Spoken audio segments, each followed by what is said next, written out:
Need cheap coins right now? Check out redzonecoins.com. For the very best discount available, use code DIRECTOR for 20% off. Yoda brothers, what's up? It's the Director. Chargers fans! It feels like every time somebody's released or available for trade, Chargers fans want to know right now, should we be adding this guy to our team? And today's topic of a conversation revolves around Leonard Fournette. Now, Leonard Fournette recently released by the Jacksonville Jaguars. Honestly, this one's got me scratching my head a little bit. I'm like, why did they release Leonard Fournette? He always seemed to me to be a very good back in a bad offense, in a bad situation. But what's really got me even more confused is they kept saying that they're trying to get some kind of capital back in a trade from a team, and they couldn't even get a 6th or 7th round pick, which is a huge red flag for me. So I don't know about this one, guys. So this is what we're going to be talking about today. Chargers fans, hit that like and sub button if you do enjoy this channel. The small amount of time you guys take to hit the like, sub, and bell notification really helps me out a lot, climbing the YouTube algorithm. Let's get into this video. Lights, camera, action.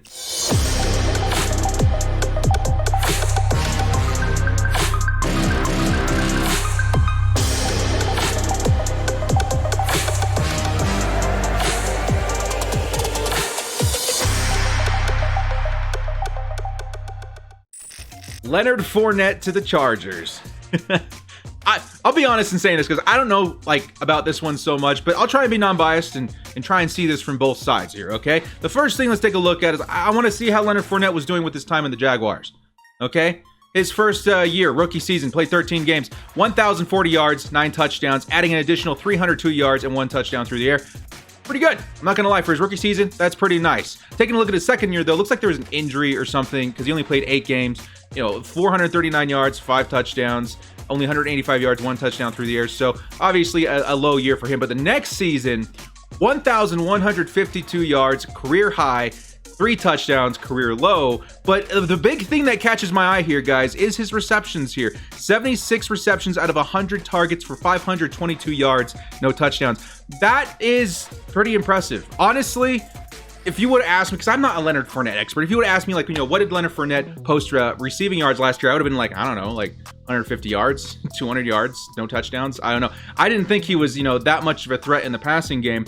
That right there does make me raise an eyebrow, just a little bit. 522 yards through the air. It kind of reminds me a little bit, if we were to bring him to the Chargers, kind of what we were doing with Melvin Gordon and Austin Ekeler, because we know Austin Ekeler's strengths, right? We know that he excels behind an elusive / power back. He's very much so a third down kind of running back, very huge threat through the air. In complementing him with Melvin Gordon, was that helping his numbers or hurting his numbers?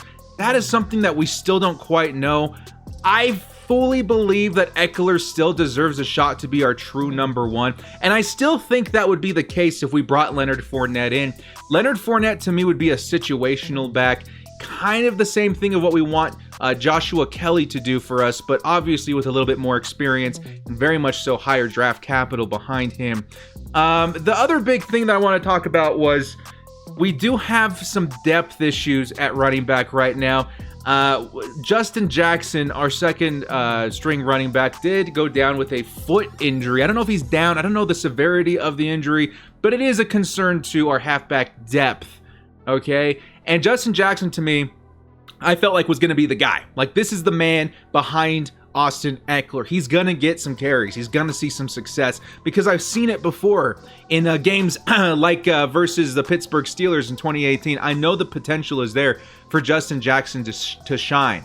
But if he is out for any kind of extended period of time, if we're looking at maybe a little bit of a shaky foundation at our depth at halfback, I can see a world where Leonard Fournette could come to the Chargers, and honestly, it would help our offense quite a bit, but is it worth it? The next thing I've listed here is Leonard Fournette would likely be cheap. That's true. If no one could even get a 7th round pick out of this guy, he'll probably take a pretty cheap contract, but this is the kind of thing where you probably want to sign him sooner than later so he can get into camp, start getting some reps, and no one has a chance to try and outbid you. The last thing I had posted here did have to do with his receiving yards. So let's say, Leonard Fournette and Austin Ekeler take the field at the same time. I'm nervous about Joshua Kelly not being able to post as many receptions, be as effective in the receiving game as Leonard Fournette would be. I feel like Leonard Fournette is a surprising number to see right here for me. That really is one big factor where I was like, okay, maybe Leonard Fournette. I don't know. And being able to mix that in with Austin Eckler, I think that would help our passing game quite a bit. I think obviously the big strength that he brings is being able to help on short down conversions, power back, get in between the tackles, and move the ball that way. Maybe even, taking a bunch of touchdowns if we're on the goal line.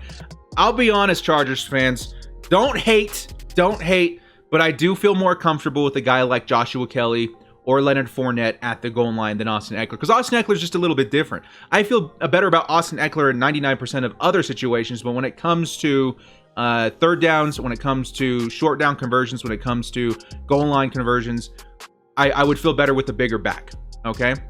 Now, I do want to start talking about the reasons why maybe we shouldn't get Leonard Fournette. Chargers fans, some of you have been waiting for this part, because I know some of you guys really don't want to. You see no reason to be bringing him on the team, which I'm telling you right now, I'm leaning towards that a little bit more. He did post his career worst touchdowns last year. That's something we have to pay attention to. 265 carries, over 1,000 yards, 3 touchdowns. What's up with that? Is he not as effective at the goal line as we thought he is? He seems like he's a prototypical kind of back that would be effective in that situation, but 3 touchdowns is a red flag. The other thing is, yes, Justin Jackson, there's concerns there with his health, but Joshua Kelly, who we drafted this year, kind of to do what we would want Leonard Fournette to do. So Joshua Kelly coming in to be that goal line back, to be that third down back or whatever, would come at a much cheaper cost. So to bring on Leonard Fournette, not quite sure. I mean, again, Leonard Fournette could be very cheap, but that's speculative. He could be more expensive. We just don't know. We don't know the value of Leonard Fournette. So Joshua Kelly being able to do most of the same thing as Leonard Fournette at a much cheaper cost, probably the move there. Because even with Leonard Fournette on the roster, I can still see Austin Eckler getting a majority of the reps because he can be on the field a lot in a lot of different situations. So to pay up for Leonard Fournette just to come in sometimes, I don't know if that's the move. My other big thing is there's other areas that need way more help than halfback right now for the Chargers. We just lost Derwin James. 6 to 8 months. That's brutal, man.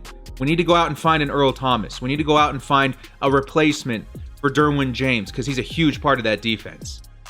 I feel like defensive tackle, if we wanted to get Snacks Harrison, he'd be a huge boost to that defense. Left tackle, probably the biggest question mark on this team right now.